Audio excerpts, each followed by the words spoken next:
Hi everyone, welcome to Nimbus IAS. आज हम HS point of view से environment के मोस्ट इंपॉर्टेंट करंट अफेयर आपके लिए लाए हैं, जो कि आपकी एग्जाम की प्रिपरेशन को और ज्यादा बूस्टअप करेगा। तो चलिए स्टार्ट करते हैं। सबसे पहला क्वेश्चन जो आपके एग्जाम में आपको देखने को मिल सकता है, that is COP summits. Conference of parties की समिट हर साल होती है। इस बार कॉप 29 समिट आपको नवंबर के मंथ में देखने को मिलेगी अजरबैजान के बाकू सिटी में। इसके पहले की समिट्स भी आपको पता होनी चाहिए कि कॉप 28 यूएई में हुई, कॉप 27 इजिप्ट में देखने को मिली, कॉप 26 की अगर बात करें तो हमें ग्लासगो में देखने को मिली यूके में। इसकी famous summits Paris summit, Kyoto protocol, इनके अराउंड आपको जानकारी होनी चाहिए, क्योंकि इनके अराउंड जो है क्वेश्चन एग्जाम में बनता है। तो इसके साथ साथ एक और कॉप हमें देखने को मिली, conference of parties, that is COP 14। ये कॉन्फ्रेंस ऑफ पार्टीज जो है कन्वेंशन ऑन माइग्रेटरी स्पीशीज के अराउंड है। यहाँ पे हमें देखने को मिला समरखंड में, उज्बेकिस्तान के समरखंड में यह समिट हुई है फरवरी मंथ में 2024 में। तो इसके अराउंड भी आपको जानकारी होनी चाहिए। इंडिया ने G20 समिट को होस्ट किया था 2023 में। इस बार G20 समिट ब्राजील में है, लेकिन लास्ट ईयर जब हमने ये होस्ट किया था तो इसकी जो थीम थी हमारी, that is one earth, one family, one future. तो एनवायरमेंट पॉइंट ऑफ व्यू से जो इंडिया के एफर्ट्स है वो हमें दिखते हैं, और इसमें अप्रिशिएट भी किए गए थे इंडिया के एफर्ट्स। जैसे अगर आप बात करें पंचामृत गोल्स, इंडिया के एक एफर्ट है जो ग्लासगो समिट में हमने अनाउंस किए थे। 2030 के हमारे गोल्स रहे हैं, 2070 के हमारा गोल है नेट कार्बन न्यूट्रल कंट्री बनना है। इस प्रकार की जानकारी आपको होनी चाहिए। अगर बात करें G20 समिट की ही, G20 समिट के अराउंड ही हमने जो है प्रोजेक्ट टाइगर के 50 ईयर कंप्लीट किए थे। तो इसमें जो है गवर्नमेंट ने अनाउंस किया था एक नया initiative, international big cat alliance. यहाँ पे 7 बिग कैट्स के प्रोटेक्शन की बात की जा रही है। इसमें जो है इंडिया का इनिशिएटिव है और दूसरी कंट्रीज को भी इसमें ऐड किया गया है। तो इनके अराउंड भी आपको जानकारी होनी चाहिए। जो अगर आप इंटरनेशनल बिग कैट अलायंस की बात करें, इनमें से जो 7 बिग कैट्स है, 5 बिग कैट्स आपको इंडिया में देखने को मिलेगी, जैगुआर और पूमा को छोड़ के। अगर आप बात करें स्नो लेपर्ड की, लॉयन की, चीताज की एंड टाइगर की, इनकी पॉपुलेशन आपको इंडिया में कहीं ना कहीं देखने को मिलती है। तो इस प्रकार की जानकारी आपको होनी चाहिए। वेटलैंड्स की बात करते हैं, वेटलैंड न्यूज में रहते हैं। इस बार इंडिया ने 5 न्यू वेटलैंड्स को अनाउंस किया है, जो कि कर्नाटक और तमिलनाडु में देखने को मिले। इससे पहले इंडिया में 75 वेटलैंड्स रहे थे, और 5 न्यू वेटलैंड के आने के बाद इंडिया में टोटल वेटलैंड्स की संख्या जो रामसार साइट्स है वो 80 हो चुकी है।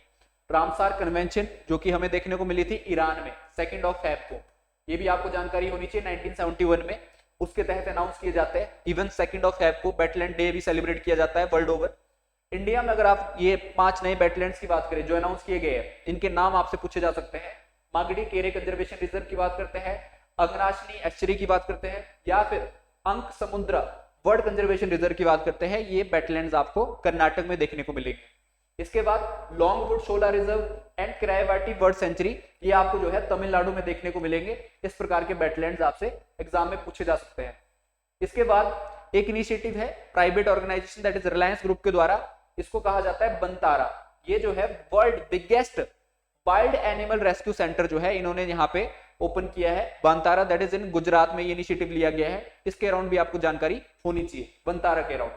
इसके साथ साथ अभी स्नो लेपर्ड काफी न्यूज में रहा है। इंडिया में स्नो लेपर्ड का रिसेंट डाटा भी आपको पता होना चाहिए। इसके साथ साथ इंडिया में और वर्ल्ड ओवर स्नो लेपर्ड कहाँ पाया जाता है, 12 कंट्रीज में आपको देखने को मिलता है। और इन 12 कंट्री में से एक कंट्री ने अभी रिसेंटली इसको डिक्लेयर किया है नेशनल सिंबल। उस कंट्री का नाम है किर्गिस्तान। किर्गिस्तान ने स्नो लेपर्ड को नेशनल सिंबल के तौर पे डिक्लेयर किया है। ये आपसे क्वेश्चन पूछा जा सकता है एग्जाम में। जो डाटा की अगर बात करते हैं, जो रिलीज हुआ है डाटा रिसेंट स्नो लेपर्ड के अराउंड, इसके तहत इंडिया में स्नो लेपर्ड की पॉपुलेशन जो है वो बढ़ रही है। अगर यहाँ पे बात करें स्नो लेपर्ड की टोटल पॉपुलेशन में, तो इंडिया में स्नो लेपर्ड को वनरेबल स्पीशीज माना जाता है। और स्नो लेपर्ड के अराउंड हमारा एक प्रोजेक्ट चला है 2009 से, snow leopard conservation project. 2009 onward जो है ये प्रोजेक्ट इंडिया में लॉन्च किया गया है। अगर आप टोटल पॉपुलेशन की बात करोगे स्नो लेपर्ड की, तो इंडिया में 718 टोटल पॉपुलेशन है स्नो लेपर्ड की। 718 में से इसमें से हाईएस्ट पॉपुलेशन जो है लद्दाख बेल्ट में हमें देखने को मिली 477 सॉरी। एंड उसके बाद जो है उत्तराखंड में 124, इवन हिमाचल में 51 पॉपुलेशन देखने को मिली। तो आपसे हो सकता है डायरेक्टली हिमाचल का डाटा पूछ लिया जाए। और उसके साथ साथ अरुणाचल प्रदेश में 36, सिक्किम में 21 एंड जेएंडके में 9 पॉपुलेशन स्नो लेपर्ड की हमें देखने को मिली एज पर दिस डाटा। तो ये डाटा भी आपसे एग्जाम में पूछा जा सकता है। ओडिशा ने अभी recently 4th biodiversity heritage site announce की है। इससे पहले जो है, जैसे अगर आप महेंद्रगिरी हिल की बात करते हो, एक बायोडायवर्सिटी हेरिटेज साइट रही है उड़ीसा की, ऐसे ही जो 4th बायोडायवर्सिटी हेरिटेज साइट है, ये इसका नाम है गुप्तेश्वर फॉरेस्ट। तो इसके अराउंड भी आपको जानकारी होनी चाहिए। उड़ीसा गवर्नमेंट का इनिशिएटिव है, उड़ीसा की गवर्नमेंट का, इसको हेरिटेज साइट जो है डिक्लेयर किया हुआ है, 4th biodiversity heritage site Orissa की। टाइगर रिजर्व के अराउंड आपको जानकारी होनी चाहिए। इंडिया में प्रोजेक्ट टाइगर कब से स्टार्ट हुआ था? 1 अप्रैल 1973 में। और इससे पहले भी अगर आप नेशनल पार्क की बात करें, जो जिम कॉर्बेट नेशनल पार्क है 36 के अराउंड बना है, 1936 के अराउंड, ये जो है इंडिया का पहला टाइगर रिजर्व रहा है, जिम कॉर्बेट नेशनल पार्क, जो कि आपको उत्तराखंड में देखने को मिलेगा। इंडिया का पहला टाइगर रिजर्व रहा है।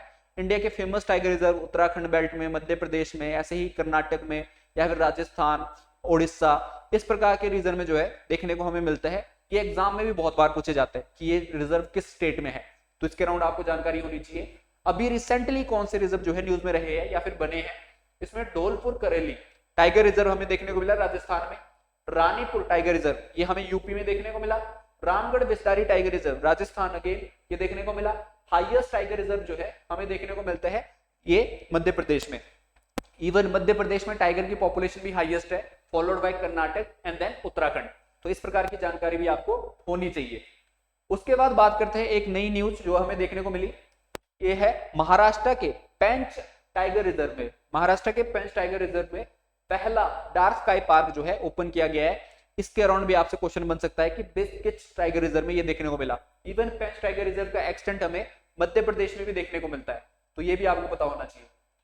इसके बाद जो क्वेश्चन आपसे पूछा जा सकता है मिथुन के अराउंड, मिथुन जो है एक स्टेट एनिमल है अरुणाचल प्रदेश का, मिजोरम का, मणिपुर का, जो ये रीजन है नॉर्थ ईस्ट में, यहाँ पे हमें देखने को मिलता है कि बहुत सारे राज्यों का एक स्टेट एनिमल है।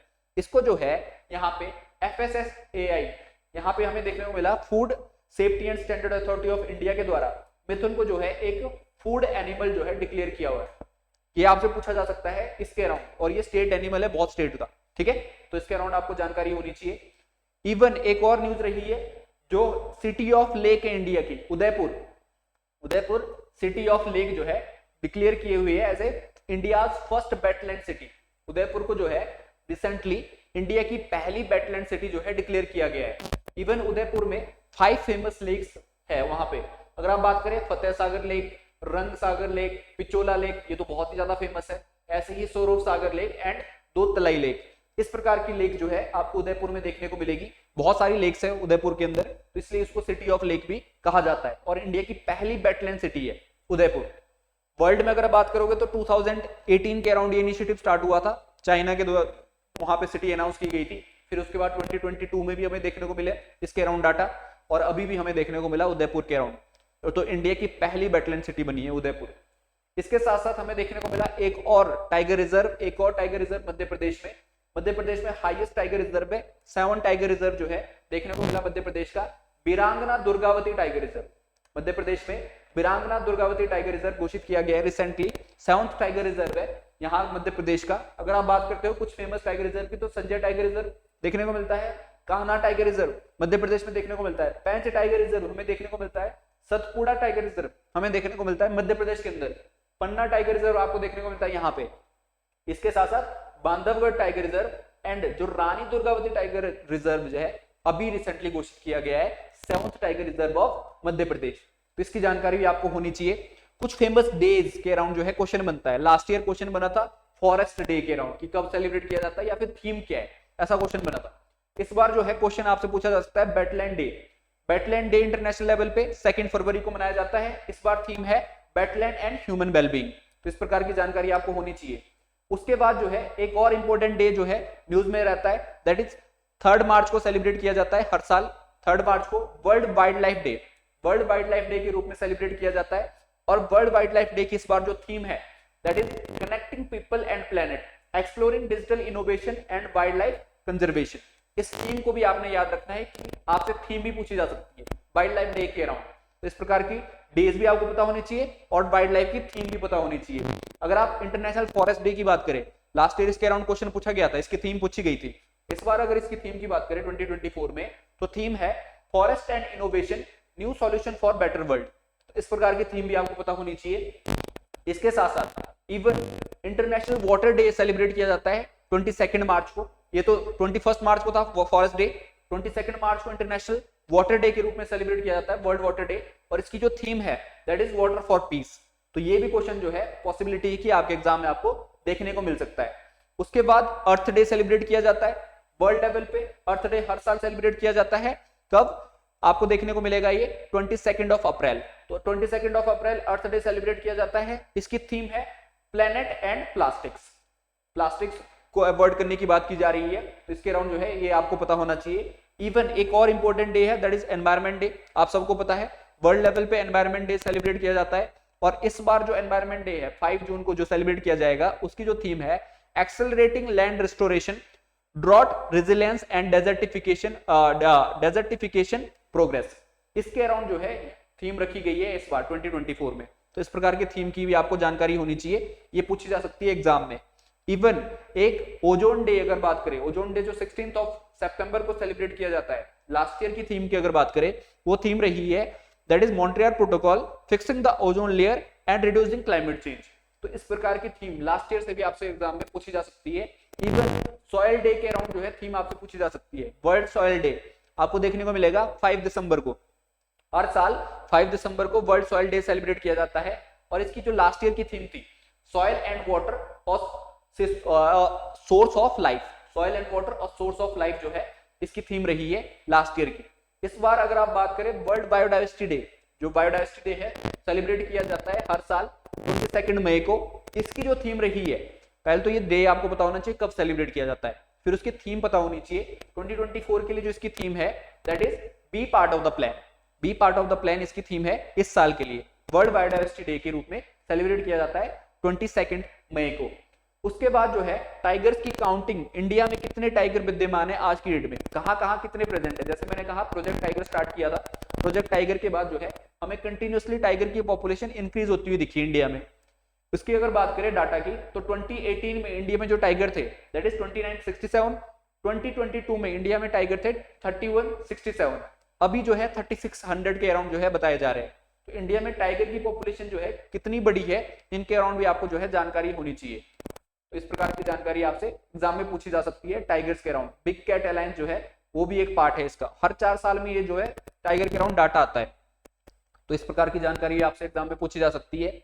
इवन एक और इनिशिएटिव एग्जाम में पूछा जा सकता है, India's first dugong conservation reserve, यहाँ पे पाक वे में, जो कि आपको देखने को मिलेगा इंडिया और श्रीलंका के बीच रीजन, ये वाला रीजन पाक वे, पाक स्टेट है यहाँ पे आपको देखने को मिलेगा एक कंजर्वेशन रिजर्व बनाया जा रहा है डुगोंग के लिए। तो इस प्रकार की जो है जीवों के लिए जो है कंजर्वेशन रिजर्व इंडिया की पहली इनिशिएटिव है जो आपको देखने को मिलेगा तमिलनाडु में। तो इस प्रकार की जानकारी आपको एग्जाम में पूछी जा सकती है। इवन चीताज को जो रिलोकेट किया जा रहा है, जैसे 20 चीताज या फिर 50 चीताज का जो हमारा इनिशिएटिव है, उसमें से कुछ चीताज को जो है हमने देखा कि नामीबिया से लोकेट किया जा रहा है इंडिया के कूनो नेशनल पार्क में, और कुछ चीताज को साउथ अफ्रीका से रिलोकेट किया जा रहा है। उनके अराउंड भी आपको जानकारी होनी चाहिए। इवन कुछ चीताज की कुछ डेथ भी हो गई है उसमें जो है, क्योंकि उनको उस प्रॉपर वे में नीश नहीं मिल पा रहा है, उस वजह से जो है कुछ चीताज की हमें डेथ देखने को मिली। जिसमें शाशा की बात करें, उदय की बात करें, इस प्रकार के चीताज के जो है नाम रखे गए हैं, इनकी डेथ हमें देखने को मिली। तो इस प्रकार की जानकारी आपको होनी चाहिए कि चीताज की रिलोकेशन सेंटर कहाँ पे है, कहाँ से लाए जा रहे हैं, कितने चीताज लाए जा रहे हैं। तो इन सभी स्टेट्स के और इन सभी नेशनल पार्क की जानकारी आपको होनी चाहिए। इसके बाद जो है एक और न्यूज है, India's first dolphin observatory to be open in Bihar. Bihar में डॉल्फिन कंजर्वेशन सेंटर बनाया जा रहा है पटना में, तो ये भी आपको जानकारी होनी चाहिए। डॉल्फिन की अगर बात करें तो गंगेटिक डॉल्फिन हमारा नेशनल एक्वेटिक एनिमल है, Gangetic dolphin national aquatic animal है। इवन रिसेंटली यूपी गवर्नमेंट ने इसको स्टेट एनिमल जो है, स्टेट एक्वेटिक एनिमल जो है उसका दर्जा दिया है गंगेटिक डॉल्फिन को। ये आपको देखने को मिलेगा। गंगेटिक डॉल्फिन अगर बात करें इसके अराउंड ये एंडेंजर्ड स्पीशीज में काउंट होती है गंगेटिक डॉल्फिन। अगर आप बात करें schedule 1 wild life protection act की, उसमें ये लिस्ट डाउन है गंगेटिक डॉल्फिन। इसकी कैरेक्टरिस्टिक्स कहाँ कहाँ पाई जाती है, किस किस रीजन में देखने को मिलती है, गंगा, ब्रह्मपुत्र, मेघना, इस प्रकार की रिवर्स जो नेपाल वाली बेल्ट में आपको देखने को मिल सकती है, या फिर इंडिया वाली बेल्ट में आपको गंगेटिक डॉल्फिन की पॉपुलेशन देखने को मिलेगी। तो इस प्रकार की आपको जानकारी होनी चाहिए। फ्रेश वाटर जो है वहां ज्यादातर जो है इस पाई जाती है गंगेटिक डॉल्फिन। इनके अराउंड जो है आपसे क्वेश्चन पूछा जा सकता है एग्जाम में। आई होप आपको जो है ये जानकारी हेल्पफुल रहेगी आपके एग्जाम क्रैक करने के लिए। That's it for today. Thank you and have a nice day.